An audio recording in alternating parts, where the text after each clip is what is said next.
A veces me pregunto en qué momento exacto empezó a romperse mi vida. No fue de golpe. No hubo una explosión ni un grito. Solo fueron pequeñas grietas, momentos que en su instante parecían insignificantes, pero que con el tiempo se convirtieron en ruinas. Me llamo Luciana Reyes. Y esta es la historia de cómo una mujer aparentemente común perdió todo, su hija, su libertad, su dignidad, para después, contra todo pronóstico, empezar a reconstruirse desde las cenizas. Nací en un pueblo tan pequeño que si decías un secreto en la plaza, al llegar a casa ya te lo contaban como chisme. Allí, el apellido pesaba más que las decisiones. Mi madre era maestra de primaria, una mujer dulce pero férrea. Mi padre, un hombre callado que trabajaba con metal fundido en una empresa de aluminio desde que tenía 15 años. Me criaron con el único capital que tenían: disciplina, responsabilidad y una terquedad que muchos confunden con fortaleza. Pero mi pueblo era una jaula dorada. Seguro sí, pero monótono. Yo quería más. Quería sentir que era alguien. Que podía crear algo. Que podía amar sin miedo. Sin ese aire de conformismo que flotaba en cada esquina de mi barrio. Cuando terminé la secundaria, no había dinero para la universidad. Mi padre apenas podía con la hipoteca y mi madre daba clases extras solo para pagar el gas. Así que empecé a trabajar en construcción. Era duro. Sucio. Pero me encantaba. Había algo en usar mis manos para levantar muros, en llegar a casa cansada, cubierta de polvo, sabiendo que cada músculo había trabajado por algo concreto. Pero aunque la jornada me llenaba de orgullo, por las noches me invadía un vacío que no sabía cómo llenar. Anhelaba una familia. No una perfecta. No una de película. Solo, alguien que me abrazara sin que yo lo pidiera. Un lugar al que pudiera llamar hogar sin sentir que estaba prestado. Y fue entonces cuando apareció él, Elías. Lo conocí en la barbacoa de una amiga de la cuadrilla. Recuerdo que llevaba una camisa blanca con las mangas arremangadas, y que me miró como si me conociera de antes. Cuando me habló, su voz tenía ese tono grave que hace que una mujer baje la guardia sin darse cuenta. No era el más guapo ni el más simpático, pero tenía algo, esa forma de hacerte sentir elegida entre una multitud. Me preguntó si quería una cerveza. Le dije que prefería whisky. Sonrió y dijo: «Entonces sabes lo que quieres». Eso me gusta. No sabía entonces que esa frase, que parecía un halago, escondía una profecía. Porque lo que yo quería, era justamente lo que me haría perderlo todo. Elías era técnico en refrigeración. Tenía manos fuertes y una mente ágil para los negocios. En menos de 3 meses, ya me escribía mensajes cada mañana. En 6 me pidió que viviéramos juntos. En 9 me propuso matrimonio. Mi madre me advirtió. Mi padre no dijo nada, pero su silencio pesó más que cualquier discurso. Yo, ciega por el deseo de tener mi propia familia, ignoré todas las señales. Pensaba: quizá el amor verdadero no siempre empieza perfecto. Quizá se construye. Como una casa. Ladrillo a ladrillo. Así nos casamos, con flores prestadas y promesas hechas a medias. Al principio, todo parecía encajar. Compramos una casa modesta en las afueras. Yo seguía trabajando, él también.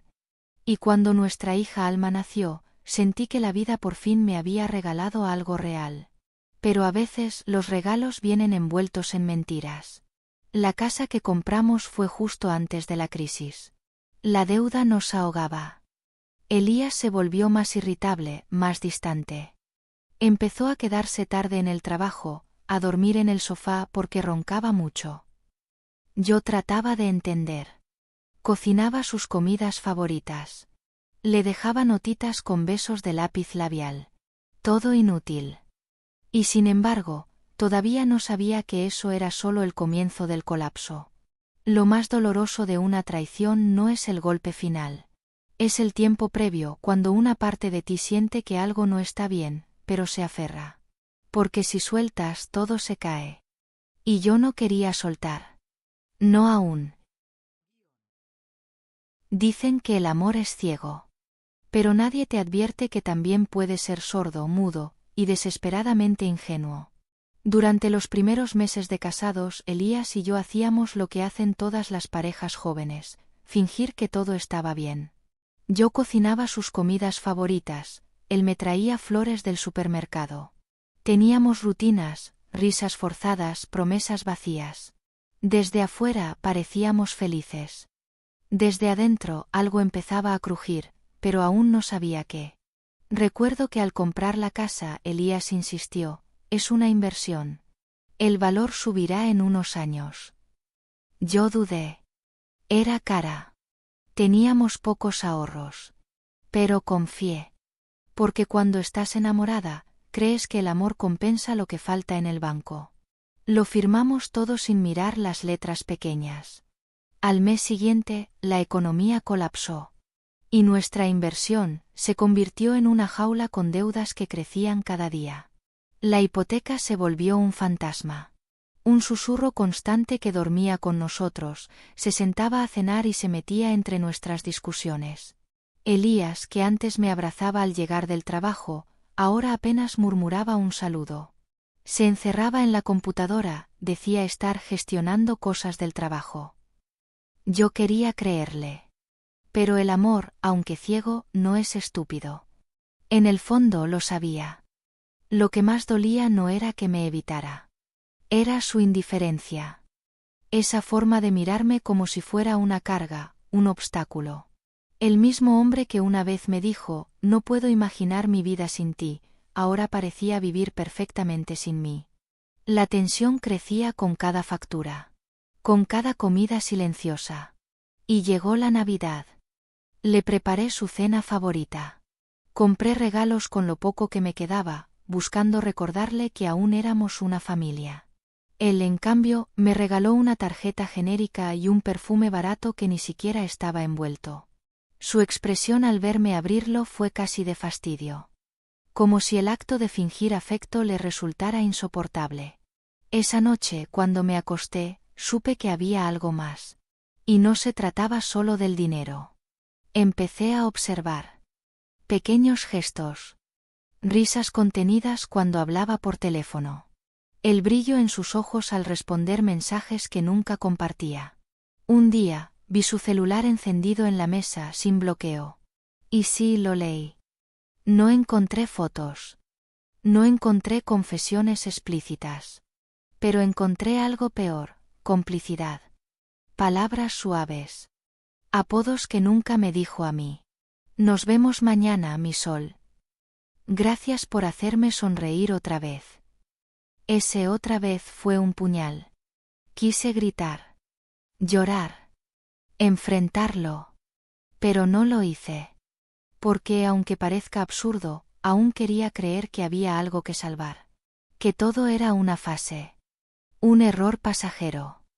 Que si yo me esforzaba un poco más, él volvería a verme como antes. En vez de confrontarlo, hice lo que hacen muchas mujeres rotas: me esforcé más. Me volví invisible en mis propias necesidades para intentar ser indispensable para él. Me vestía mejor. Cocinaba mejor. Me reía de sus bromas sin gracia. Me convertí en una versión de mí misma que no reconocía, con tal de no perderlo. Pero lo peor fue ver cómo su distancia contrastaba con la ternura que sí mostraba Alma. Nuestra hija era la única que aún me veía como alguien valiosa. Corría a abrazarme cuando llegaba de la escuela, me dejaba dibujos en la nevera, me preguntaba si podía dormir en mi cama cuando tenía pesadillas. Ella no lo sabía, pero me salvaba un poco cada día. Mientras Elías me ignoraba, Alma me recordaba que aún era digna de amor. Y sin embargo, en ese mismo hogar que había soñado construir, me sentía como una huésped. Como una sombra. Como una mujer que ya no era deseada, ni respetada, ni siquiera escuchada. La idea de que tal vez todo había sido un error empezó a tomar forma en mi mente. Pero me aferraba. Porque los errores pueden corregirse, ¿no? Porque nadie quiere aceptar que su gran historia de amor fue, en realidad, un gran engaño. No sabía entonces que lo peor no era que él hubiera dejado de amarme. Lo peor, era que yo estaba empezando a dejar de amarme a mí misma. Y eso, para cualquier mujer, es la verdadera caída. El 20 de abril del 2010. Jamás voy a olvidar esa fecha. No por lo que hice, sino por lo que vi. Por lo que se me rompió para siempre. Era un miércoles. Llevaba semanas organizando un viaje de trabajo con la empresa de construcción donde hacía tiempo había conseguido un ascenso. Supuestamente iba a regresar el jueves, pero por un error en el calendario del proyecto, el equipo se adelantó y terminamos antes. Pensé, ¿y si vuelvo un día antes y sorprendo a Alma con su helado favorito y una tarde de películas? No lo dudé. Empaqué y conduje de regreso, con el corazón emocionado. Mi hija tenía 8 años. Y su sonrisa era el único motivo por el que yo aún tenía fuerza para levantarme. Llegué a casa pasadas las 2 de la tarde. El portón estaba cerrado, pero noté un auto extraño estacionado frente a la entrada. Pensé que tal vez era alguien del vecindario o de mantenimiento. Nada alarmante. Alma debía estar en la escuela. Elías, él supuestamente trabajaba todo el día. Entré despacio, dejando las llaves sobre la mesa de la cocina. El ambiente estaba demasiado en silencio. Y sin embargo se sentía cargado. Como si el aire supiera lo que iba a pasar antes que yo. Subí las escaleras y fue entonces cuando los escuché. Risas. Gemidos. Murmullos entrecortados. Mi mente entró en una especie de trance. No era solo incredulidad. Era una negación visceral. Algo dentro de mí gritaba que no podía ser, que no debía ser. Y sin embargo lo supe. Mi cuerpo lo supo. No caminé. Floté. Como una autómata. Abrí la puerta de nuestra habitación. Y ahí estaba. Elías. Desnudo. Con Clara. No una desconocida. No una aventura de una noche. No. Era Clara, la mujer con la que él trabajaba desde hacía 2 años. La que yo misma había invitado a cenar en casa alguna vez. La que se reía con él como si compartieran un idioma privado. No gritó. No se cubrió. No pareció sorprendido. Solo me miró y dijo: ¿Qué haces aquí tan temprano? Tan simple. Como si yo fuera la intrusa. Como si no estuviera viendo a mi esposo en nuestra cama con otra mujer. Todo dentro de mí estalló en silencio. Me temblaban las manos, la boca, la respiración. Y aún así, logré hablar. ¿Me estás preguntando qué hago yo en mi casa? Me acerqué a Clara, que buscaba cubrirse con una sábana como una niña atrapada robando galletas, y le dije algo que ni recuerdo bien. Creo que fue algo como: eres patética. O tal vez fue solo un susurro de rabia. Lo siguiente fue instintivo. Agarré a Elías de la camisa y lo empujé contra el armario. No con fuerza, no con violencia. Solo con todo el dolor acumulado que ya no podía sostener. Y entonces, sin pensarlo 2 veces, él llamó a la policía. Sí. El hombre que me había engañado durante meses, que acababa de destruir lo que quedaba de nuestra familia, fue el primero en marcar al 911 y decir: mi esposa me atacó. Vengan rápido. No tardaron en llegar. 3 patrullas, como si yo fuera una criminal peligrosa. Yo aún estaba en shock. Apenas podía sostenerme en pie. Clara lloraba, envuelta en la sábana. Elías fingía una herida en el cuello que nunca existió. Me esposaron. Me leyeron mis derechos. Y me sacaron de mi casa como si fuera una desconocida. Nunca olvidaré el rostro de la vecina que miraba desde su ventana. No con compasión. Con morbo. Ese fue el día que supe que la vergüenza pública puede doler más que cualquier golpe físico. Pasé la noche en la comisaría. No comí. No hablé. No dormí. Solo pensé en Alma. ¿Dónde estaba? ¿Quién le diría lo que había pasado? ¿Qué versión escucharía? Y sobre todo, ¿Cómo iba a explicarle que su madre, la que siempre estuvo ahí, la que dormía a su lado cuando tenía miedo, ahora era una prisionera acusada de violencia doméstica? Al día siguiente me dejaron salir bajo fianza. Pero ya era tarde. Elías se había llevado a Alma. Había vaciado nuestras cuentas. Había puesto en marcha el divorcio. Y yo, una mujer sin antecedentes, sin un mal gesto en su historial, de pronto me vi con una denuncia, sin dinero, sin hija, y sin nadie que creyera mi versión. Nadie quiere escuchar la historia de una mujer que explota. Solo quieren juzgarla. Me miré al espejo esa noche. Estaba rota. Pero aún no destruida. Aunque todavía no lo sabía, esa fue la última vez que lloré por Elías. La guerra apenas comenzaba. Volver a casa después de haber pasado una noche en una celda es una experiencia que no se olvida. Aunque en realidad ya no era mi casa. Cuando crucé la puerta principal, lo supe al instante. Estaba vacía. No vacía de muebles, sino de alma. No había risas. No había dibujos de Alma en el refrigerador. No había ropa en el cesto. No había vida. Elías había sido meticuloso. Se había llevado a nuestra hija su ropa, sus juguetes, sus fotos. Incluso la manta que ella usaba para dormir desde que era bebé. Las cortinas estaban descorridas. El colchón sin sábanas. Ni siquiera quedaba café en la alacena. Lo que sí quedaba, era el eco. El eco de una traición milimétricamente planeada. El mismo día que me arrestaron, Elías vació nuestras cuentas conjuntas. Dejó una nota en la mesa de la cocina, una frase escrita con tinta azul y crueldad negra. Esto no es saludable para ninguno de los tres. Nos vamos. No intentes encontrarnos. Ese fue su adiós. Y lo peor, es que él sabía exactamente lo que hacía. Porque cuando llegó la notificación del juzgado, entendí que esto no era solo una traición pasional. Era una estrategia legal. Una venganza premeditada. Me acusaba de conducta inestable. De poner en riesgo la integridad emocional de nuestra hija. De tener arrebatos de agresión. Sí. El hombre que me había sido infiel durante meses, el que llamó a la policía cuando lo enfrenté por estar con otra en mi cama, ahora me señalaba como el peligro. Respondí como cualquier madre haría. Presenté pruebas de su infidelidad. Mensajes, fechas, testigos. Contraté a una abogada con lo poco que me quedaba. Pero nada de eso sirvió. El sistema no escucha a las mujeres rotas. Y yo estaba más que rota. En la primera audiencia, mi abogada hizo lo posible. Mostró los correos, narró la secuencia de hechos. Pero Elías tenía una estrategia perfecta: mantener la compostura. Llorar en el momento justo.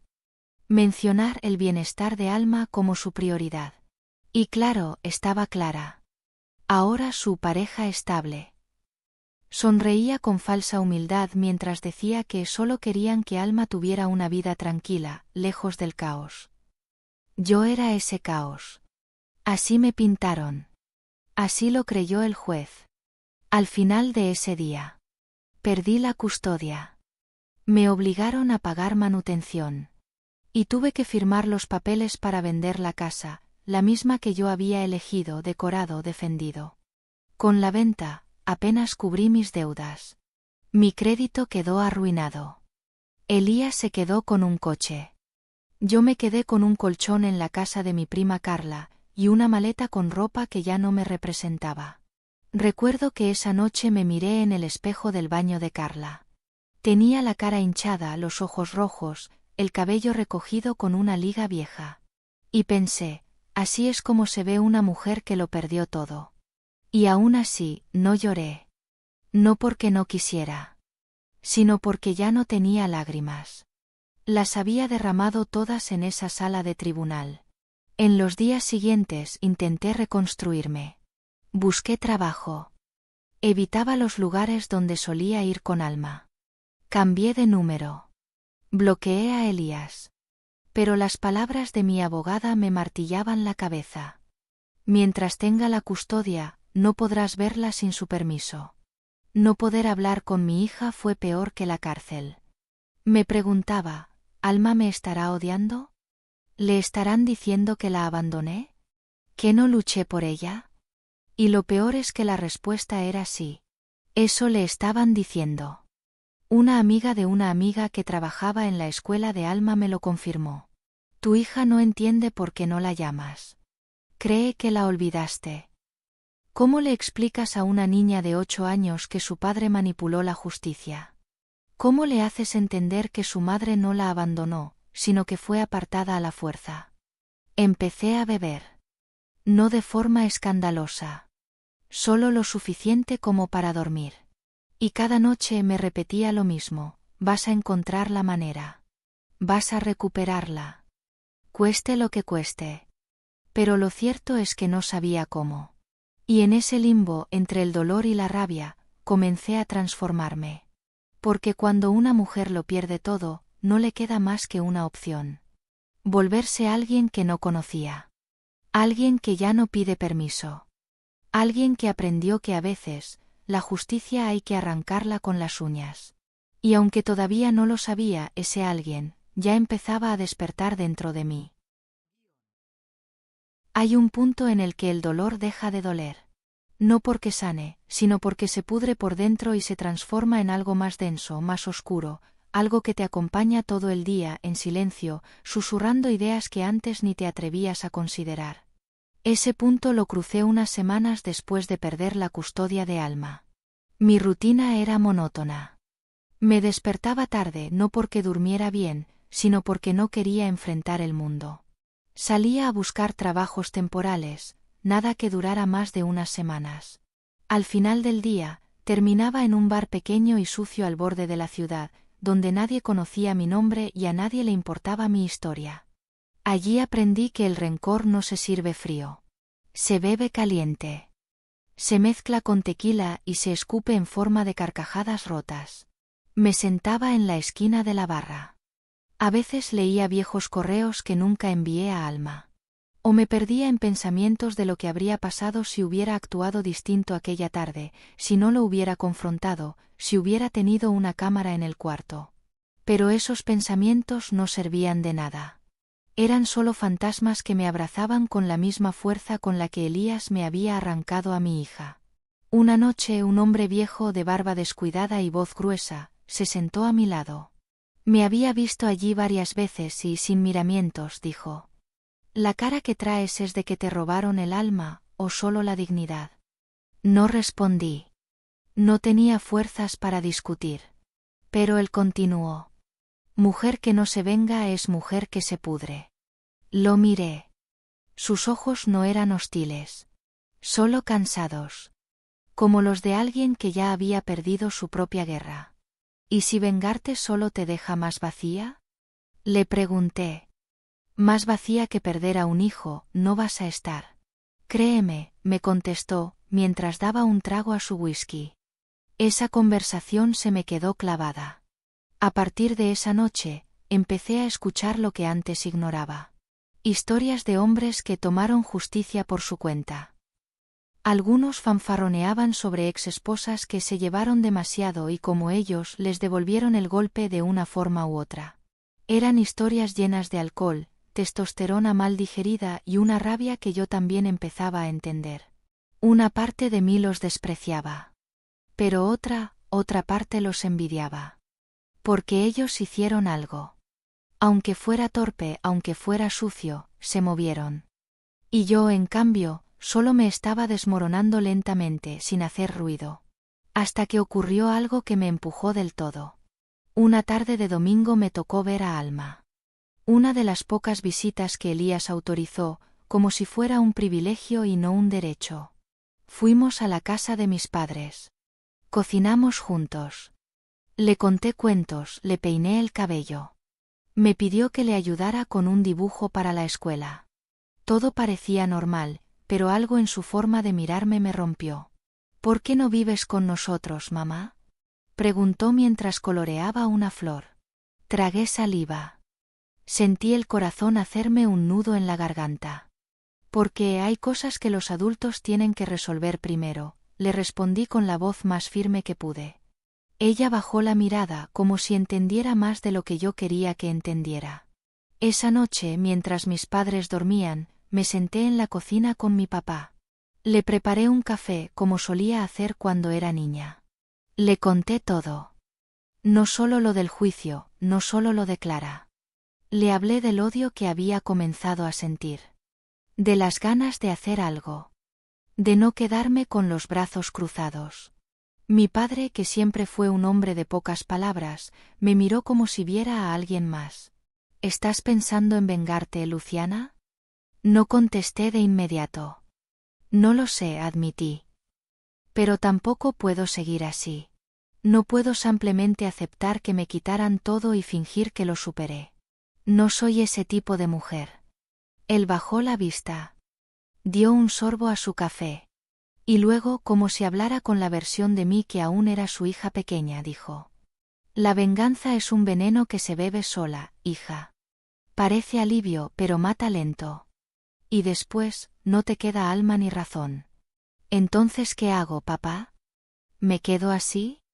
¿Esperando que un día me devuelvan a mi hija como si fuera un paquete extraviado? Él me miró largo rato. Su voz tembló al responder.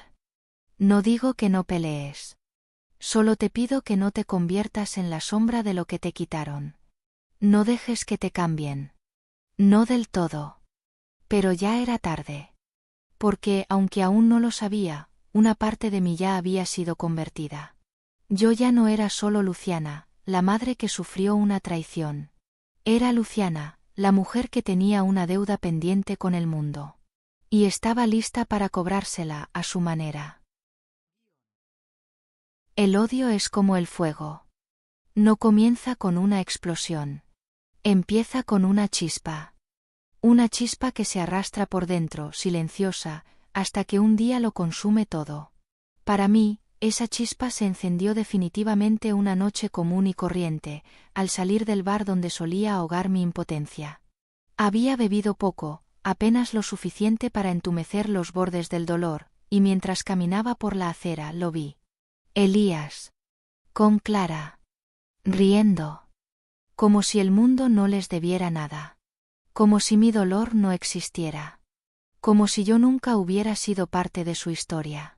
Iban tomados de la mano, saliendo de un restaurante. Se detuvieron en la vereda y se besaron.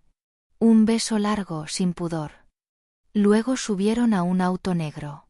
Cuando se acomodaron en los asientos, desde la distancia vi a Clara inclinarse, y su cabeza desapareció en el regazo de él. No lo soporté. Me di la vuelta. Caminé rápido, con el estómago en llamas y el corazón convertido en vidrio molido. Me subí a mi viejo coche, cerré la puerta de un portazo y empecé a golpear el volante como una niña enrabietada. Golpeaba y lloraba al mismo tiempo. Gritaba cosas que nadie escuchaba. No puedes quedarte con todo. Rugí, golpeando el tablero. No puedes. No puedes. Me quedé así varios minutos. Hasta que el temblor en mis manos se fue calmando, y la furia se transformó en algo más frío. Más metódico. Esa noche no fui a casa. Manejé sin rumbo hasta que el amanecer comenzó a pintar el cielo. Dormí en el asiento trasero, con el abrigo sobre las piernas y la mente repleta de imágenes de justicia, de venganza. Al día siguiente, todo cambió. No lo decidí de golpe. No fue un hoy me convierto en alguien más. Fue más bien una sucesión de pequeños movimientos. Comencé a seguir a Elías. A observarlo. A anotar sus rutinas. Sabía a qué hora salía del trabajo, qué calles tomaba, qué bares frecuentaba. Empecé a planear. A trazar una estrategia como si fuera un proyecto de construcción. Pero esta vez, no estaba construyendo un hogar. Estaba diseñando una lección. Mi objetivo no era matarlo. Ni siquiera hacerle un daño irreversible. Solo quería que sintiera lo que era vivir con miedo. Que dejara de caminar por la vida como si nada de lo que había hecho tuviera consecuencias. Quería romperle, aunque fuera por una noche, esa burbuja de impunidad. Así fue como, una noche, esperé. Sabía que salía solo los miércoles por la noche después del trabajo. A veces Clara no lo acompañaba, y ese día, según mis fuentes, ella tenía guardia en el hospital donde trabajaba como técnica. Me vestí con ropa oscura, me cubrí el rostro con una bufanda, y me escondí en una zona sin cámaras cerca de su camino habitual. Esperé. Con un bate de aluminio en la mano. Uno de esos que se usan para softball. No sentía miedo. Solo un extraño tipo de calma. Una serenidad que da el saber que ya no tienes nada que perder. Cuando lo vi aparecer solo, caminando con su mochila al hombro y su aire de suficiencia, no dudé. Salí de entre los autos estacionados. No dijo nada. Ni siquiera me reconoció a tiempo. Le di un solo golpe. Seco. A las costillas. El sonido fue como el de una rama quebrándose. El grito que soltó me hizo retroceder. Pero no por remordimiento, sino por control. Lo miré caer al suelo retorciéndose. Me acerqué. Lo miré a los ojos. Y aunque él no podía verme claramente por la bufanda y la oscuridad, sabía que esa mirada no se le olvidaría jamás. Le susurré una sola frase. Esto es solo el comienzo. Y me fui.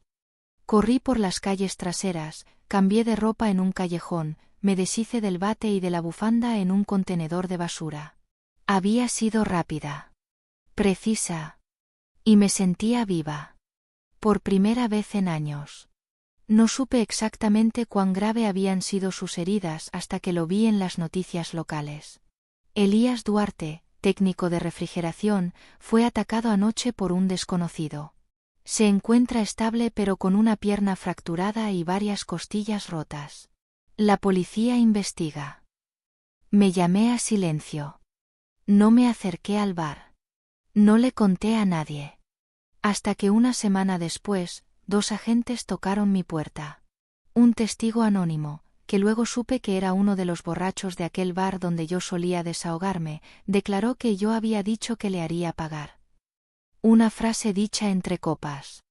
Una amenaza lanzada al aire. Pero para la policía, era suficiente para investigar. Me interrogaron. Me defendí. Inventé una coartada. Estaba en casa. Sola. No tengo a quien llamar de testigo. No salí en toda la noche. Y lo peor es que no tenían pruebas materiales. Ni cámaras. Ni huellas. Ni el bate. Solo una sospecha. Y una mujer que ya había estado bajo la lupa. Pero no fue suficiente para detenerme. No esa vez. Me fui a casa. Me encerré. Y durante horas, sentí una mezcla de triunfo y culpa. Sí, lo había hecho. Y no me arrepentía. Pero lo que no sabía entonces, era que eso solo sería el inicio de otra pesadilla. Una peor. Una que vendría con uniforme, con barrotes, y con años de condena. Porque el pasado siempre cobra sus facturas. Y el mío, apenas comenzaba a escribir la suya. Hay lugares donde el tiempo no pasa. Donde el sol entra por una ventana sucia y no calienta nada. Donde los relojes están de adorno, porque los días son todos iguales. La prisión fue ese lugar para mí. Cuando me arrestaron por segunda vez, ni siquiera lloré. No hubo gritos, ni negaciones, ni súplicas. Sabía que el juego había terminado. La fiscalía me acusó de agresión agravada con intento de homicidio. El testimonio del borracho, sumado al historial del primer incidente con Elías, pintaban una imagen sólida, la de una mujer vengativa, emocionalmente inestable y peligrosa. Mi defensora pública intentó negociar. Se centró en que no había evidencia física directa, que el testigo era dudoso, que Elías no había sufrido lesiones permanentes. Finalmente, fui absuelta del cargo de intento de homicidio, pero declarada culpable de agresión grave. 5 años de prisión. 5 años sin alma. 5 años lejos del mundo, encerrada con mis errores. Cuando crucé el portón del penal, me sentí como si caminara hacia otro planeta. Las paredes olían a humedad, sudor y desesperanza. Los pasillos resonaban con pasos huecos y voces apagadas. Me asignaron una celda en el ala C compartida. Mi compañera era Estela la tigra, una mujer de espalda ancha, mirada afilada y un silencio que pesaba. Las primeras semanas no fueron solo duras. Fueron una lección de supervivencia. Aprendí rápido que aquí no se llora. Que bajar la mirada es firmar tu sentencia. Que si no tienes alianzas, tienes que aprender a pelear. No tardaron en probarme. Una tarde en la fila del comedor, una interna me empujó. Me tiró la bandeja. Me llamó princesa. Actué sin pensar. Le devolví el golpe con la bandeja de metal. Eso me ganó una semana en aislamiento y respeto. A partir de ahí, nadie volvió a probarme. Estela y yo empezamos a hablar poco a poco. Ella era la líder silenciosa de un pequeño grupo de internas. No me preguntó por qué estaba ahí. Solo me dijo: no hables de tu hija. No muestres debilidad. Y si alguien te mira por más de 5 segundos, clávales los ojos hasta que parpadeen primero. Seguí sus reglas al pie de la letra. Los días eran largos. Las noches peores. Dormía con un ojo abierto, abrazada a mis pensamientos como si fueran lo único que me pertenecía. Pensaba en Alma todos los días. Imaginaba cómo estaría creciendo si aún me recordaba, si Elías le habría dicho que yo estaba muerta o peor, que la había abandonado por voluntad propia. Escribí cartas que nunca pude enviar. Dibujé su nombre en los márgenes de mis libros. Soñé con ella. Soñé con verla correr hacia mí, y despertaba con la almohada empapada de lágrimas que nadie podía ver. Mi cuerpo cambió. Empecé a hacer ejercicio todos los días. Primero por ansiedad. Después por rabia. Finalmente por necesidad. Levantarme antes del primer conteo. Correr en círculos como un animal enjaulado. Hacer flexiones, abdominales, boxear contra la pared. El cuerpo era lo único que podía controlar. Un año después me habían endurecido los músculos, y el alma. Mi reflejo en el espejo mostraba a una mujer distinta. La piel más curtida. La mirada sin brillo. La voz más baja, más firme. Era yo, pero no era la misma. Cuando cambiaron a Estela de celda, me asignaron una nueva compañera, Marcela.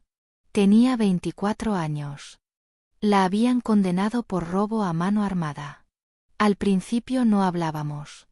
Luego, sin darnos cuenta, empezamos a compartir historias. Una noche le conté la mía. Todo. Elías, Clara, Alma, el bar, el bate. Ella escuchó en silencio. Cuando terminé, me dijo algo que se me quedó grabado. Hay mujeres que matan por menos. Tú no estás loca. Solo te cansaste de tragar veneno sin escupirlo. Y sí. Eso fue exactamente lo que me pasó. Con el tiempo, fui respetada. Incluso temida.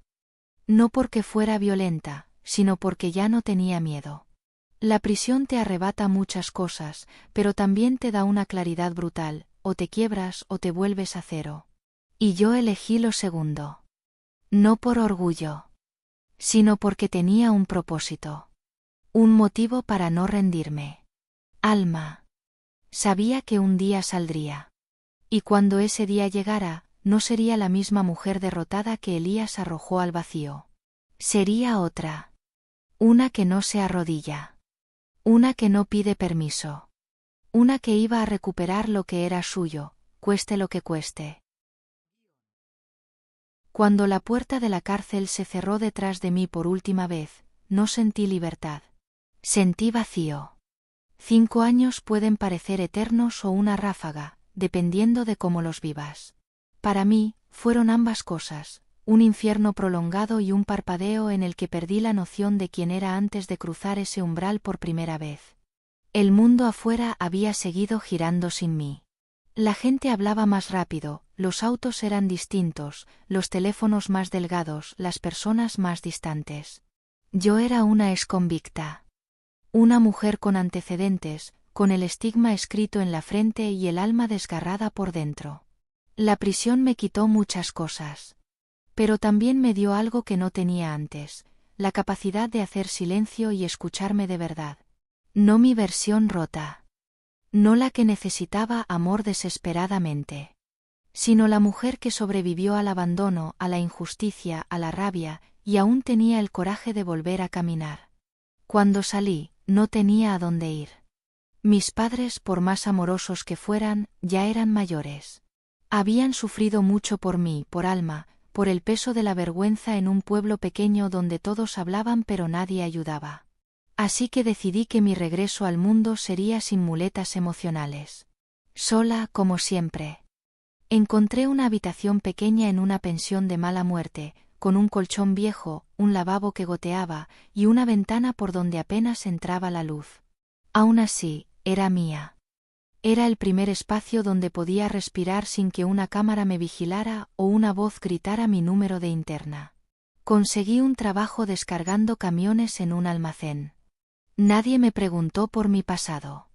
Solo necesitaban manos fuertes y alguien que no se quejara por cargar cajas hasta el amanecer. Yo no me quejaba. Al contrario. Sentía que cada movimiento era una forma de decir, aquí estoy, aún puedo.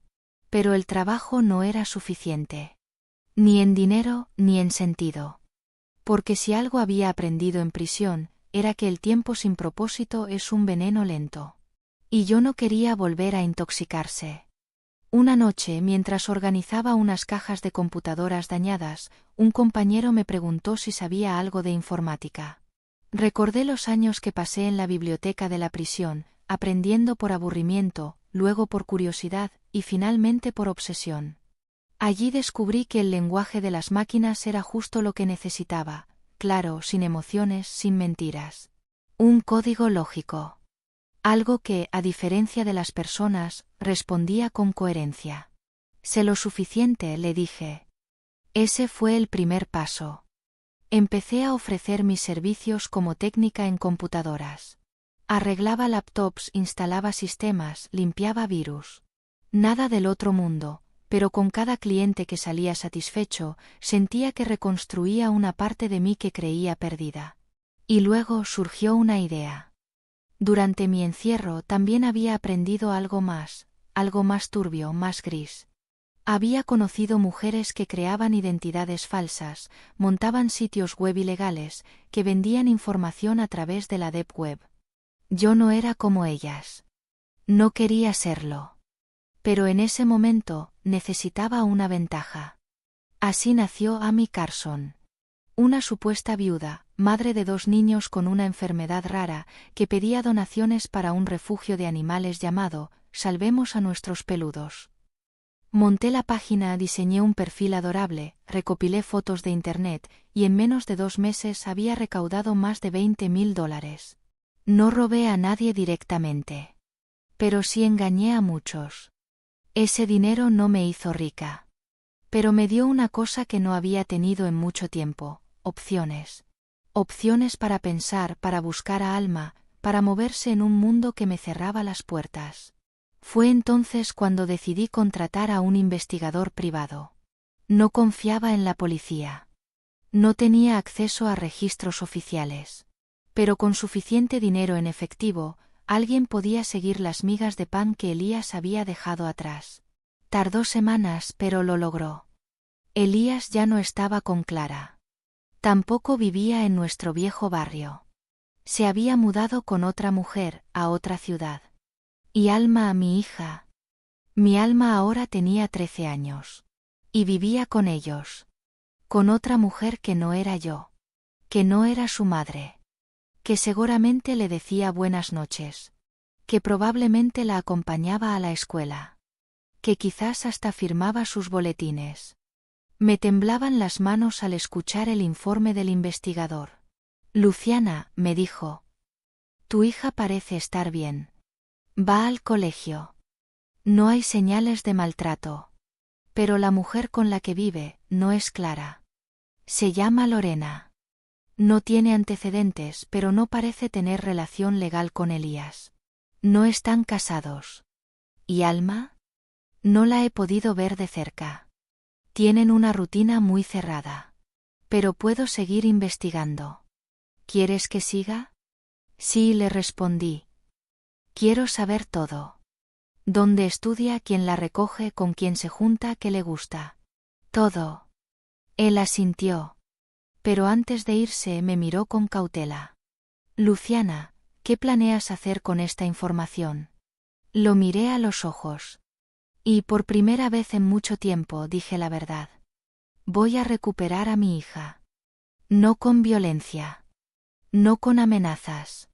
No como la mujer que alguna vez fue destruida. Sino como la madre que aún estaba viva. La madre que ya no tenía miedo. La que no iba a descansar hasta tenerla otra vez entre sus brazos. Porque si algo había aprendido entre barrotes, es que hay batallas que se pelean con sangre. Y otras, que se ganan con paciencia, inteligencia y una voluntad que nadie puede quebrar. Y yo, por Alma, estaba dispuesta a todo. Una noche, mientras intentaba desconectarme del mundo, de los informes del investigador, de los recuerdos de Alma, de la rabia contenida que me habitaba como una segunda piel, terminé en un bar diferente. No en los oscuros y apagados a los que solía ir antes. Este era más bien un rincón ruidoso, con luces de neón en rojo y azul, música baja pero constante, y risas que sonaban a cosas que no se cuentan en voz alta. Era un club, técnicamente. Un lugar donde se mezclaban las fronteras entre compañía y transacción. No buscaba nada. Solo quería observar. Ser invisible por una noche. Entonces la vi. Ella entró como si el suelo le perteneciera. No cojeaba, pero su andar era desigual. Vestía una falda ajustada y una blusa sin mangas. Su cabello era oscuro, su maquillaje impecable, su mirada feroz. Fue imposible no verla. Se sentó cerca de mí en la barra y pidió un trago fuerte. De esos que uno no toma para disfrutar, sino para borrar. Yo la miré de reojo. Ella notó mi curiosidad, sonrió apenas y dijo sin girar el rostro. No te preocupes, no estoy trabajando esta noche. No supe qué responder. Solo asentí. Pasaron unos minutos en silencio. Luego me preguntó: ¿vienes seguido por aquí? Negué con la cabeza. Primera vez. Se nota, dijo, y por primera vez me miró directamente. Tienes cara de mujer que está escondiendo algo. O de alguien que quiere perderse un rato. No sé por qué le respondí. Quizás porque estaba harta de callarme, o porque su tono no era invasivo, sino familiar, como el de alguien que ya ha escuchado muchas historias como la mía. Solo quería desaparecer por una noche, le dije. Estoy en proceso de arreglar algunas cosas. ¿Algunas cosas? Mi vida, contesté. Está rota. Ella rió suave. No burlona. Más bien como quien entiende demasiado bien lo que estás diciendo. Entonces estamos en el mismo club. Me extendió la mano. Me llamo Candy. La miré, dudando. ¿Tu nombre real? No. Pero es el que uso cuando quiero sentirme distinta. ¿Y tú? Luciana. ¿Nombre real? Sí, mentí. Nos quedamos bebiendo en silencio, pero con una energía extraña que me hacía sentir vista. No juzgada. No medida. Solo acompañada. Después de un rato, Candy me invitó a salir a fumar. Aunque yo no fumaba, la seguí. Nos sentamos en la acera, bajo un cartel intermitente. Ella me contó que había perdido una pierna en un accidente de moto. Que había trabajado como enfermera antes, pero que después del accidente todo cambió. Que se reinventó. Dijo que había aprendido a usar su dolor como escudo, y también como espada. Lo que más me dolió no fue perder la pierna, me confesó. Fue darme cuenta de que para la mayoría de las personas, una mujer que no encaja en su idea de normal deja de ser visible. ¿Y cómo lo superaste? No lo superé. Lo transformé. Ahora cobro por lo que antes regalaba. Y créeme, eso te devuelve cierto control. La miré largo rato. ¿No te da miedo sentir? Me da más miedo no hacerlo nunca más. No sé cómo pasó. Pero cuando volvió a mirarme me acerqué. Nos besamos. Fue torpe al principio, como si ambas estuviéramos explorando los bordes de algo nuevo. Pero también fue suave. Humano. Esa noche fuimos a su departamento. No hubo máscaras. No hubo actuación. Solo dos mujeres con heridas abiertas, tratando de encontrar algo de calor entre tanta oscuridad. Después, nos quedamos acostadas en silencio. Candy me acariciaba el brazo como si supiera que no estaba acostumbrada al tacto sin intención. Me habló de su madre que la dejó siendo niña. De una hermana que ya no le habla. De la cicatriz invisible que dejó un hombre que prometió quedarse y desapareció cuando vio la prótesis. Hay gente que te quiere solo mientras no les recuerdas que la vida es dura, me dijo. Esa frase me atravesó. Porque yo, era exactamente eso. Una herida abierta que nadie quería mirar. Excepto ella. No nos prometimos nada. No dijimos que sería para siempre. Pero esa noche Candy me devolvió algo que ni siquiera sabía que había perdido, la certeza de que aún era posible conectar. Que aún había un rincón dentro de mí que no estaba destruido. Y eso, fue más valioso que cualquier venganza. Fue más poderoso que cualquier justicia. Fue una pequeña llama en medio del apagón. Y aunque no lo sabía en ese momento, esa chispa sería la luz que me acompañaría en los pasos más oscuros que aún estaban por venir. Después de aquella noche con Candy, algo dentro de mí cambió. No fue un giro drástico. Fue más bien una suavidad nueva en mi voz. Un suspiro que ya no era puro dolor, sino también cansancio. Cansancio de luchar sola. Cansancio de no saber. Candy no me exigió explicaciones ni pidió promesas. Solo me dijo: cuando estés lista, aquí estaré. Y me fui. No porque no quisiera quedarme, sino porque aún no podía permitirme sentir del todo. No sin alma. No sin cerrar el ciclo que me estaba devorando por dentro desde hacía años. Me concentré de nuevo en mi propósito. El investigador me mandaba actualizaciones semanales.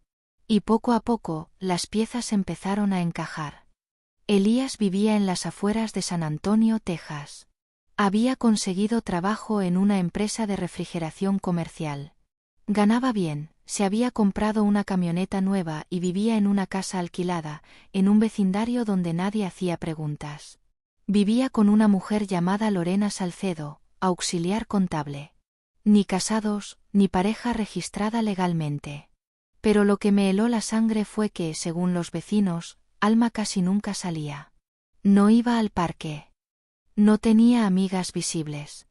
No participaba en actividades escolares. Es una niña muy callada, pero parece obediente, dijo una vecina que el investigador logró entrevistar. Eso no era Alma. Alma era risa. Movimiento. Preguntas constantes. Algo estaba mal. Le pedí al investigador que fuera más profundo. Que cruzara horarios, fotos, patrones. Me volví obsesiva. Cada noche leía los reportes como si fueran oraciones sagradas. Hasta que una mañana, supe que la tormenta apenas comenzaba. Recibí una llamada que nunca voy a olvidar. Luciana, dijo la voz de Joaquín el investigador tensa. Tengo algo que necesitas ver con tus propios ojos. No por teléfono. Nos reunimos en un café a las afueras de Houston. Me senté frente a él. Su cara era la de un hombre que había cruzado una línea moral, pero que sabía que no podía callar. Puso su laptop sobre la mesa. Abrió una carpeta de archivos de vídeo. Esto lo conseguí de una fuente, poco convencional. Pero es real.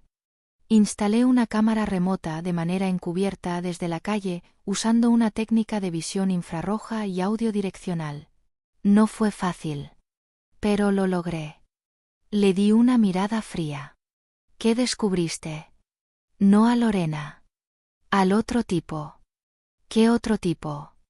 El compañero de trabajo de Elías. Un tal Bruno Estevez. Elías lo trajo a vivir a la casa hace unos meses. Dicen que es un amigo que necesitaba alojamiento. Pero en realidad, es él quien se queda con Alma cuando Elías y Lorena no están. Y lo que vi, me dio náuseas. Joaquín reprodujo el vídeo. Era de noche. La imagen era borrosa pero clara. Se veía una habitación con paredes pálidas, una cama con sábanas rosas. Alma estaba allí, sentada. Tenía una libreta en las piernas y unos auriculares puestos. Entonces Bruno entró. Se sentó en el borde de la cama. Le habló, pero no se oía qué decía. Luego, lentamente, sacó algo del bolsillo, un pequeño dispositivo. Una cámara. Y la colocó debajo del escritorio. Luego, salió como si nada. Yo me quedé helada. El mundo dejó de sonar. No había música en el café. No había clientes. Solo mi respiración y el tambor de mi pecho golpeando como si quisiera salirse. No tengo pruebas de abuso físico, continuó Joaquín bajando la voz. Pero esto ya es delito. Y si hay cámaras, probablemente hay grabaciones. Y si hay grabaciones, puede que haya más víctimas. Me llevé las manos a la cara. No lloré. No grité. Mi voz salió apenas como un murmullo. ¿Alma lo sabe? No lo creo. Parece que él actúa cuando ella está dormida o ausente. ¿Y Elías? O lo ignora o lo permite. En ese momento lo supe. No había más tiempo. No podía seguir esperando a que el sistema funcionara. No podía confiar en que alguien más protegiera a mi hija. Porque ya le habían fallado una vez. Porque yo le había fallado. Tomé aire. Vamos a la policía. Joaquín me miró con seriedad. Luciana, sabes que si haces esto, estarás en el centro. Y tú tienes antecedentes. No me importa. Van a escarbar tu pasado. Van a usarlo para desacreditarte. Que lo hagan. Que me destruyan si quieren. Pero van a mirar. Van a ver lo que ese tipo está haciendo. Y si tengo que caer otra vez, caeré peleando. Fuimos a la comisaría del condado. Entregamos el material. Exigimos una orden de investigación urgente. No fue fácil. Pero ese vídeo, ese maldito vídeo, no dejó lugar a dudas. En menos de una semana, las autoridades intervinieron. Elías y Bruno fueron interrogados. Alma fue retirada del hogar de manera inmediata, bajo la figura de protección infantil. Y por primera vez en años me llamaron. Me llamaron. A mí. A la mujer que habían silenciado. A la madre que habían apartado. Señora Reyes, dijo la asistente social. Su hija está a salvo. Querríamos que viniera a verla. Me temblaban las manos. La vista se me nubló. Después de tanto, después de todo. Alma. Mi hija. La razón por la que seguía respirando. Agarré el bolso. Llamé a Candy. Le dije que lo había logrado. Y mientras me dirigía al centro de protección infantil, no sabía si iba a llorar, reír, caerme o gritar. Solo sabía que estaba a minutos de ver a mi niña otra vez. Después de tantos años de oscuridad, el corazón me latía con una palabra nueva. Esperanza. Cuando me llamaron para decirme que Alma estaba a salvo y que podía verla, sentí que el mundo se detenía. No recuerdo haber manejado hasta el centro de protección infantil. No recuerdo los semáforos, ni las calles, ni el sonido del tráfico. Solo recuerdo tener las manos aferradas al volante como si fueran mi ancla, mi última conexión con la realidad. Temblaba. No por miedo a verla, sino por temor a que no quisiera verme. A que esos años de distancia se convirtieran en un muro imposible de escalar. Llegué. Me anuncié con voz rota. Una trabajadora social me acompañó por un pasillo largo y estéril, con olor a plástico y desinfectante. Mientras caminábamos, ella me hablaba, explicándome los protocolos, el estado emocional de Alma, que aún estaba confundida, que había sido entrevistada por psicólogos, que no sabían si tenía noción completa de lo que había ocurrido. Yo no escuchaba. Solo contaba los pasos. 1, 2, 3, como si me acercara a un lugar sagrado, como si pudiera detener el tiempo antes de cruzar esa puerta. La abrí. Y ahí estaba. Mi hija. Más alta. Más delgada. Más mayor. Pero era ella. Sus ojos seguían siendo los mismos.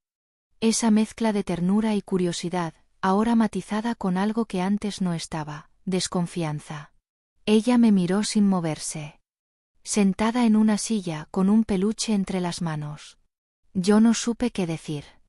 Me quedé de pie, con el alma desbordando por los ojos. Hola, Alma. Ella no respondió. Me acerqué despacio. Me arrodillé frente a ella. No tienes que decir nada si no quieres. Solo quería verte. Solo quería que supieras que no me olvidé de ti. Nunca. Silencio. Me decían que te habías ido, susurró sin mirarme directamente. Nunca me fui, le respondí con la voz quebrada. Me alejaron. Y no podía hablar contigo. No me dejaban. ¿Y por qué no me escribiste? Me tembló la boca. Saqué de mi bolso un pequeño paquete, atado con una cinta desgastada. Estas son las cartas que te escribí en prisión. Una cada mes. A veces más. Las mandaba a tu casa. Me las devolvían. Nunca supe si las leías o si alguien las tiraba. Ella las tomó. No dijo nada. Las sostuvo en el regazo, como si fueran algo demasiado frágil para abrir. ¿Me odias? Le pregunté en un hilo de voz. Alzó la vista. No lo sé. Solo, no entiendo nada. Me senté junto a ella. No la toqué. No quise presionar. Está bien no entender. Yo tampoco entendía nada cuando me separaron de ti. Solo sabía que tenía que sobrevivir para volver a encontrarte. Y lo hice. Y aquí estoy. La trabajadora social nos dejó solas unos minutos. Ella comenzó a hojear las cartas. 1, 2, 3. En una de ellas había un dibujo que le había hecho cuando recordé su cumpleaños número 10. Un pastel torcido, mal dibujado, pero lleno de palabras de amor. Recuerdo este dibujo, susurró. ¿De verdad? Papá me lo mostró una vez. Dijo que lo encontró en el buzón, que seguramente era una equivocación. Me dijo que tú estabas muy ocupada, que habías elegido otra vida. Sentí como se me quebraba algo por dentro. No la mentira, sino el hecho de que ella la creyera. Me incliné un poco. Alma, todo lo que te dijeron, lo que te hicieron creer, fue parte de algo muy cruel. No solo te alejaron de mí, te alejaron de la verdad. Bruno me daba miedo, dijo de pronto. Siempre quería que me cambiara la ropa con la puerta entreabierta. Una vez encontré algo raro debajo de mi escritorio. Parecía una cámara. Se la mostré a Lorena. Ella dijo que era solo un cargador viejo. Pero no era eso. Lo sabía. Sus ojos se llenaron de lágrimas. ¿Por qué nadie me creyó? La abracé. No pude evitarlo. La envolví con los brazos como si fuera un pedazo de mi cuerpo que había recuperado. Ella no se resistió. Lloró conmigo. Lloramos juntas. Años de silencio, de culpa, de preguntas sin respuesta, se disolvieron entre sollozos y caricias torpes. Te creo, Alma. Siempre te voy a creer.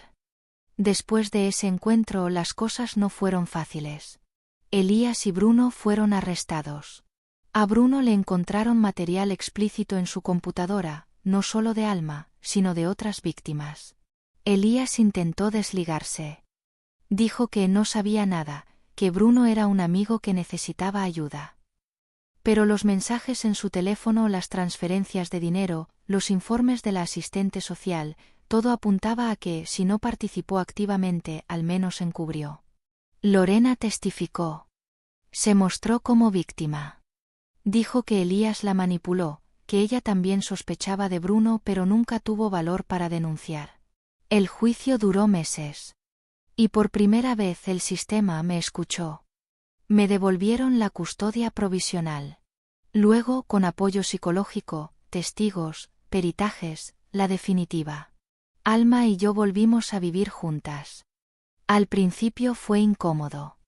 Como dos desconocidas que compartían una historia, pero no sabían cómo continuarla. Yo cocinaba lo que ella comía de niña. Ella escuchaba mi música para entenderme. Yo aprendí a no invadir sus silencios. Ella aprendió a confiar de a poco. Un día, al regresar del colegio, me entregó una nota. Era un dibujo nuestro. De la mano. Y abajo decía: volvamos a empezar. Ese día supe que lo había logrado. Había sobrevivido a la traición. Había vencido a la cárcel, al desprecio, al olvido. Y ahora, tenía una segunda oportunidad.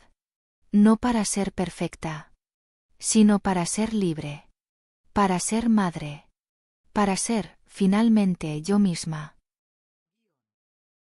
No hay manual para volver a ser madre cuando te arrebataron ese rol durante años. No hay instrucciones que te digan cómo hablarle a tu hija sin que cada palabra suene como una disculpa.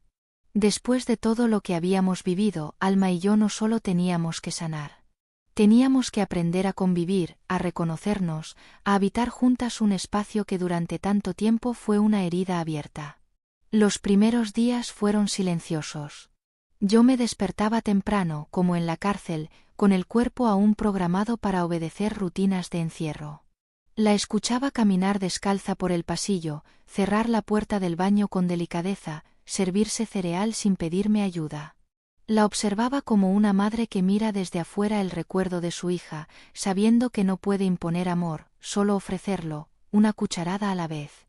Ella era distinta. Más cerrada. Más lenta para sonreír. No me pedía abrazos. No me llamaba a mamá con la misma naturalidad de antes. Pero estaba ahí. Y eso, para mí, era suficiente para seguir intentando.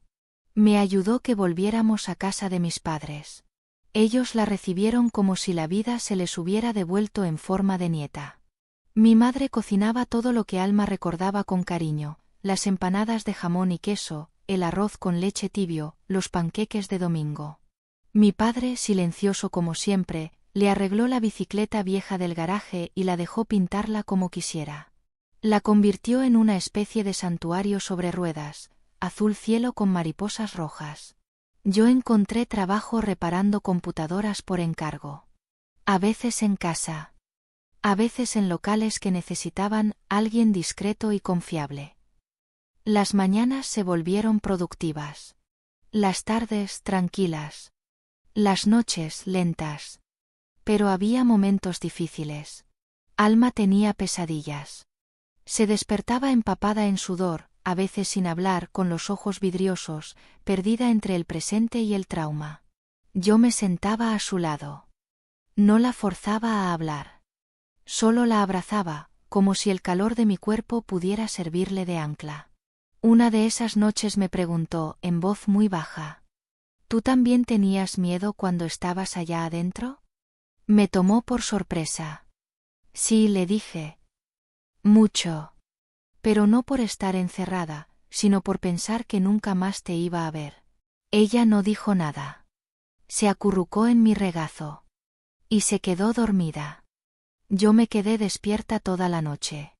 No por insomnio, sino por gratitud.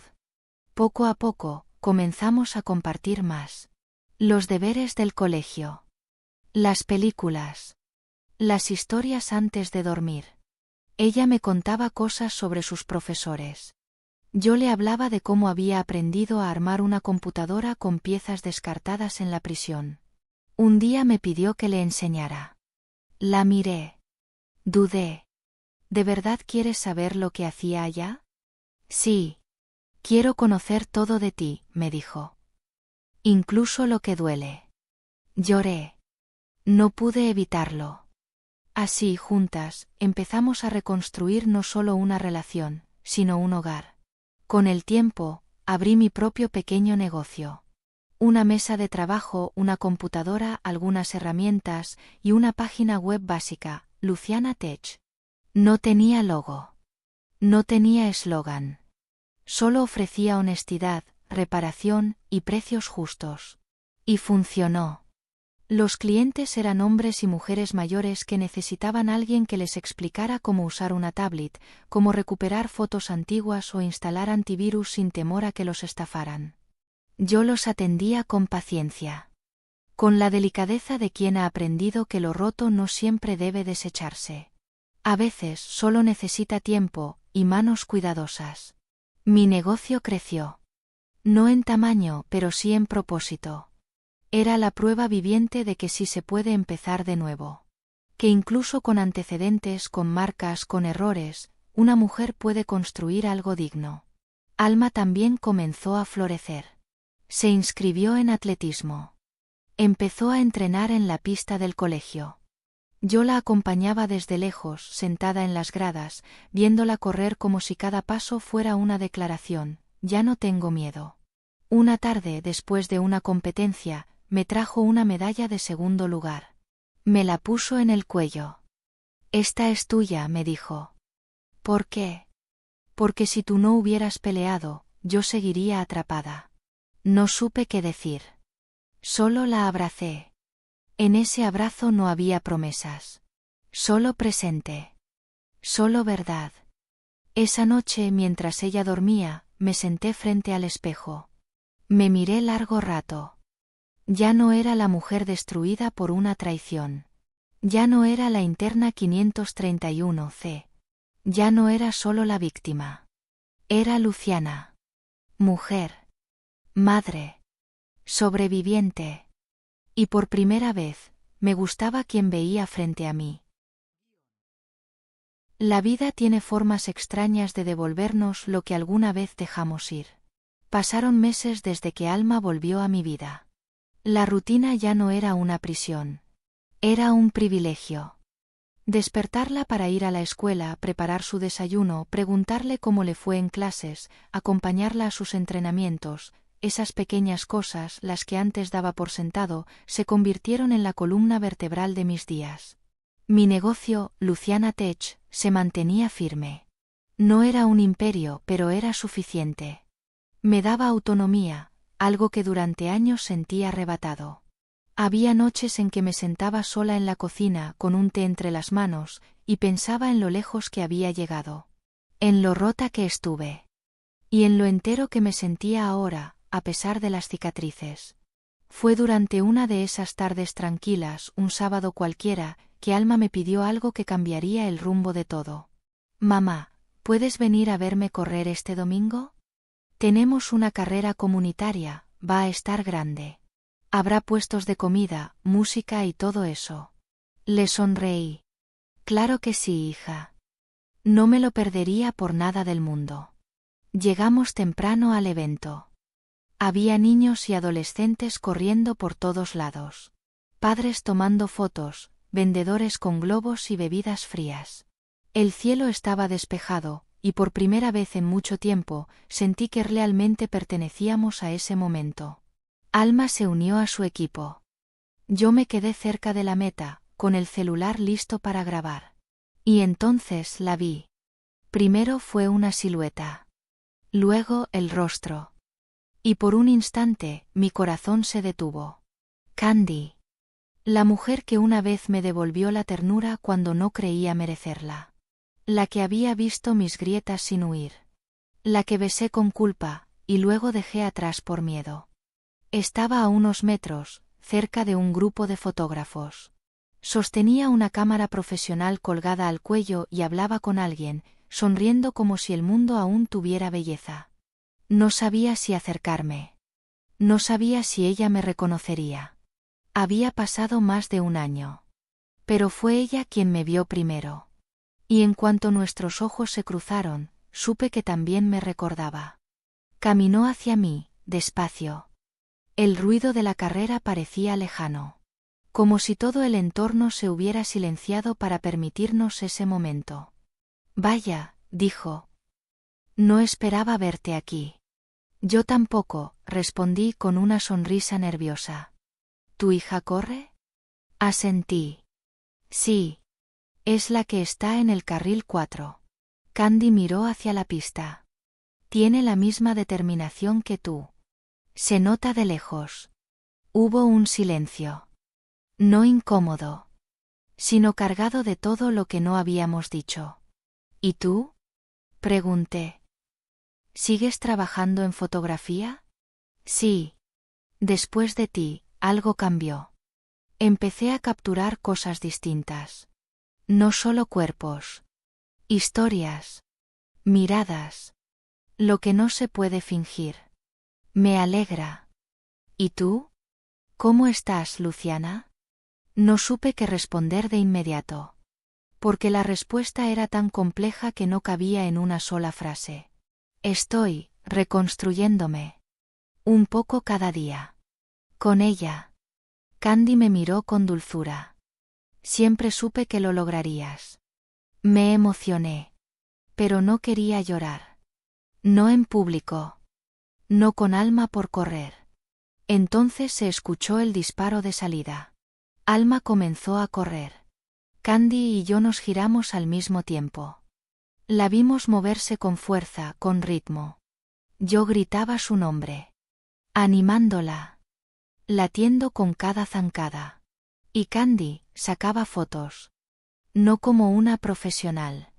Sino como alguien que entiende el momento exacto donde una historia se transforma. Cuando Alma cruzó la meta, quedó en segundo lugar. Se giró para buscarme. Me abracé a ella con orgullo. Le di agua.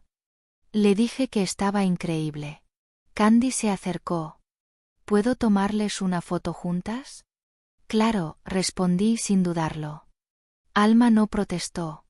Se colocó a mi lado. Me abrazó por la cintura. Candy apuntó. Disparó. Perfecta, dijo. No la borres nunca. Al terminar el evento, Candy me buscó de nuevo. Esta vez, sola. Sé que no me debes explicaciones, dijo. Pero quiero que sepas que aquella noche cuando te fuiste, no te odié. Solo me dolió. Porque yo también había empezado a creer en algo. Y no creía en muchas cosas. Tenía que encontrar a mi hija, le expliqué con voz quebrada. No podía permitir que nada, ni siquiera algo tan real como lo nuestro, me distrajera de ese objetivo. Lo sé, asintió. Pero, ¿ahora? Me quedé en silencio. ¿Ahora qué, Candy? ¿Ahora estás lista para dejar de huir? La miré. Por primera vez, no con culpa. No con miedo. No estoy huyendo, le dije. Estoy caminando. Y si quieres, puedes caminar a mi lado. Ella sonrió. Y esa sonrisa era la misma de aquella noche. Pero distinta. Más firme. Más luminosa. Esa tarde fuimos las tres a comer helado. Alma y Candy se llevaron bien desde el principio. Se reían. Se hacían preguntas. Como si el universo hubiera guardado ese momento desde siempre, esperándonos. Y así fue como, sin buscarlo, el pasado que dejé atrás se reencontró con el presente que había construido. No como una sombra, sino como una promesa. Una promesa de que, después de la oscuridad, también hay ternura. También hay reencuentros. También hay historias que no terminan en tragedia, sino en posibilidad. El amor verdadero no se impone. No se exige. No se negocia. Se reconoce. Y cuando lo reconoces, ya no puedes negarlo. No porque lo necesites, sino porque te invita a quedarte. A elegirlo. Una y otra vez. Sin miedo. Sin máscaras. Sin condiciones. Eso fue lo que me pasó con Candy. Después de aquel reencuentro en la pista, comenzamos a vernos con más frecuencia. Al principio, todo era casual. Un café después del trabajo. Un paseo con Alma los domingos. Mensajes esporádicos que terminaban en llamadas cada vez más largas. Pero lo casual se convirtió en cotidiano. Y lo cotidiano en indispensable. No fue rápido. Ninguna de las dos tenía prisa. Ambas sabíamos lo que era construir castillos sobre terreno inestable. Yo ya no era la misma mujer herida que se derrumbaba frente a una caricia. Y ella, ya no era la mujer que usaba el deseo como refugio. Éramos dos mujeres con cicatrices. Dos historias que habían aprendido a caminar sin muletas, pero que también entendían el valor de un brazo extendido. Candy no quiso entrar en mi vida como un huracán. Lo hizo como lluvia. Despacio. Sin exigir espacio. Solo estando ahí, constante. Alma la aceptó con la sabiduría que solo tienen los niños que han vivido más de lo que deberían. No preguntó. No cuestionó. Solo observó. Y en su silencio me dio permiso. Una tarde después de una función escolar, estábamos las tres en casa. Alma se había quedado dormida en el sofá, con una película a medio terminar. Candy y yo lavábamos los platos, riendo por algo que ya ni recuerdo. De pronto, ella me miró y dijo: ¿Sabes? No pensé que volvería a sentir esto. ¿Esto? La certeza de que pertenezco a algo. A alguien. Sin tener que actuar. La miré a los ojos. Ese momento era distinto. No era un juego. No era deseo disfrazado de salvación. Era algo mucho más profundo. Candy, dije con la voz temblorosa. Lo que tuviste en mí aquella vez, yo recién ahora estoy empezando a verlo también. No quiero que seas un capítulo. No quiero que seas una historia a medias. Quiero que seas parte de esto. De lo que estamos construyendo. Ella me tomó de la mano. Su mano era cálida, segura. Como si me sostuviera no solo en ese momento, sino en todo lo que vino antes. No quiero salvarte, me dijo. Quiero caminar contigo. Y eso fue todo. No hubo declaraciones grandilocuentes. No hubo anillos. No hubo promesas vacías. Solo un acuerdo silencioso entre dos mujeres que entendían que el amor no es un refugio del dolor, sino una casa que se construye con respeto, complicidad y verdad.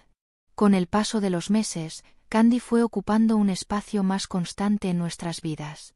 Alma le contaba cosas que a veces no me contaba a mí.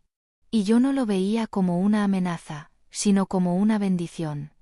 Un día, mientras desayunábamos, Alma dijo algo que me paralizó. Cuando sea grande, quiero tener lo que ustedes tienen. Candy la miró con ternura. ¿A qué te refieres, cielo? Eso de mirarse y entenderse sin hablar. Eso de cocinar juntas y reírse de chistes que nadie más entiende. Me quedé en silencio. Porque, sin buscarlo, habíamos creado un hogar. Uno distinto al que imaginé cuando era joven. Uno más real. Más fuerte. No basado en normas tradicionales, sino en la elección diaria de cuidarnos. Candy nunca intentó reemplazar a nadie. No quiso ser la otra madre. Solo fue presente. Y en ese presente encontró su lugar. La comunidad no siempre lo entendió. Algunos vecinos murmuraban. Algunos padres evitaban invitar a Alma a cumpleaños. Pero ella lo manejó mejor que yo. No necesito que me acepten, me dijo una tarde. Yo ya sé lo que vale tener dos mujeres que me aman como soy. Ellos no tienen eso. Pobres. Ese día supe que no solo estaba criando a una hija. Estaba formando a una mujer fuerte. Una que había sobrevivido. Una que sabía lo que era perder, y aún así elegir amar. Una noche, mientras preparábamos la cena, Candy se me acercó por detrás, me abrazó por la cintura y me susurró al oído. ¿Alguna vez pensaste que llegarías hasta aquí? Respiré profundo. No. Pensé que moriría sola. Olvidada. Llorando por lo que me arrebataron. Y ahora, susurró. Ahora entiendo que todo lo que viví fue para llegar a esto. A ti. A ella. A nosotras. Y en ese instante, entre el sonido de la sopa hirviendo, la risa de Alma desde su cuarto y el calor del cuerpo de Candy detrás de mí, comprendí lo que nadie me enseñó de niña. El verdadero amor no es perfecto. Es el que llega cuando ya no lo necesitas, pero eliges recibirlo igual. Y yo lo elegí. Con todas mis cicatrices. Con toda mi historia. Y por primera vez en la vida, me sentí completa. Hay días en los que me despierto antes de que suene el despertador, con la luz suave filtrándose por la ventana y el corazón latiendo sereno. No hay sobresaltos. No hay rencor. Solo una certeza apacible: estoy viva. Y lo estoy de verdad. A veces me parece irreal. Me detengo frente al espejo y no puedo evitar preguntarme si soy la misma mujer que, años atrás, fue esposada frente a su propia hija. La misma que fue traicionada, señalada, encerrada. La que soñaba con una vida distinta desde una celda con paredes frías. La que lloró en silencio noche tras noche, escribiendo cartas que no sabía si algún día serían leídas. Hoy, en cambio, tengo una vida que no solo me pertenece, sino que me honra. Alma está por cumplir 15 años. Hace poco me mostró el diseño del vestido que quiere usar para su fiesta. Es un tono lavanda suave, con encaje delicado en los hombros. Dice que quiere algo sencillo pero con brillo. Como ella. La veo caminar por la casa con esa seguridad que yo nunca tuve a su edad. La escucho reír con sus amigas, hablar de libros, de canciones, de los sueños que va sembrando. Y cada vez que la observo, siento una mezcla abrumadora de admiración, ternura y gratitud. Ella es mi mayor logro. Mi milagro. El alma que me sostuvo cuando no tenía fuerzas ni para respirar. Candy se ha convertido en mi compañera en todos los sentidos. No solo vive conmigo. Vive en mí. En mi rutina, en mi risa, en mis decisiones. Compartimos el desayuno con tranquilidad, planificamos juntas los proyectos del negocio, hacemos mercado los sábados y vemos series los viernes por la noche mientras Alma se queja de nuestras elecciones aburridas. No somos una familia perfecta. Pero somos reales. Y eso para mí es mucho más valioso. Hace poco, Candy me llevó al lugar donde perdió la pierna. Se paró frente a la carretera, cerró los ojos y respiró. Aquí creí que mi vida se había terminado, dijo. Y sin embargo, fue donde empezó, le respondí. Nos abrazamos. No como quien busca consuelo, sino como quien celebra haber llegado vivas a la otra orilla. He aprendido que las cicatrices no desaparecen. No importa cuánto tiempo pase. No importa cuánto sane el corazón. Siempre habrá marcas. Recuerdos.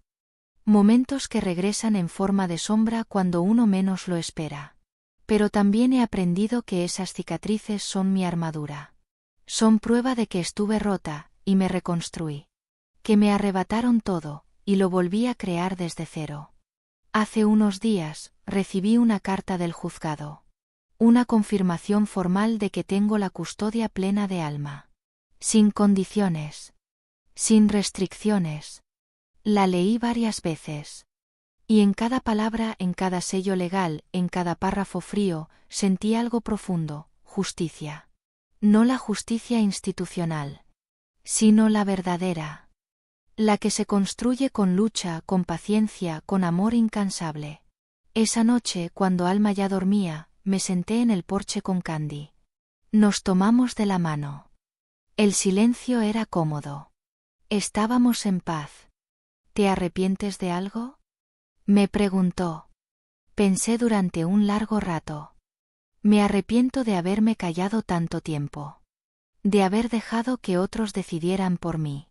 De no haber entendido antes que una mujer vale, incluso cuando el mundo entero le dice que no. Pero del resto no. Todo me trajo hasta aquí. Ella sonrió. Me besó la frente. Entonces todo valió la pena, dijo. Y sí. Todo valió la pena. Los días en prisión. Las noches vacías. Las lágrimas ocultas. El silencio impuesto. La rabia transformada. Todo. Porque sin todo eso, no sería quien soy ahora. Soy Luciana Reyes. Fui hija de obrero, madre de una niña brillante, esposa de un hombre que me traicionó, prisionera de una sociedad que no supo mirarme. Pero también soy sobreviviente, empresaria, amante, amiga y sobre todo, una mujer que volvió a nacer. Y si estás escuchando esto, si alguna vez te dijeron que no podrías, que tu historia estaba marcada para siempre, que no había vuelta atrás, déjame decirte algo. Tú puedes reescribirte. Puedes levantar lo que se cayó. Puedes amar otra vez. Puedes ser feliz. No porque alguien te lo permita, sino porque tú lo eliges. Hoy tengo a mi hija. Tengo a Candy. Tengo mi negocio. Mi libertad. Mi dignidad. Y cuando me miro al espejo, ya no me reconozco como la mujer que lo perdió todo, sino como la que recuperó lo más importante. A sí misma.